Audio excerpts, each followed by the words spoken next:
Welcome to level 3. So you've made it so far to the last available level. I mean, there's level 10 available already as well, but I'm working on the other ones. Level 3 is going to be a bit more complicated. So here we're going to mix both things, amplitudes and phases. I'm going to work, see if we can build up intuition around interference. And so let me open the first puzzle.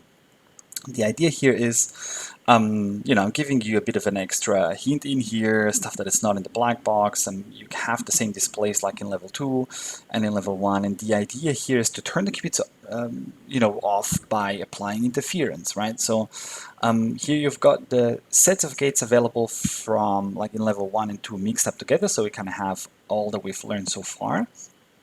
And you will quickly see that if I place a Hadamard here to kind of trigger interference, nothing's happening. So definitely there's something in here with the phases, right? We can see this already in the display that it's not working well. So a way that I could do this is by placing an S dagger gate, and then I see the phase is flipped, and then the Hadamard really creates the interference that I need to take the qubit back to 0.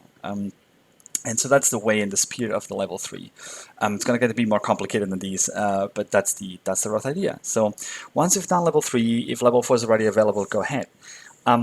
Level 10 is really for those who are, adventurous about quantum computing. So they're really complicated puzzles. They're not about turning the qubits off, but you can go and try. Yeah, I hope that you're having fun with these, and I'm looking forward to expand the collection more and more.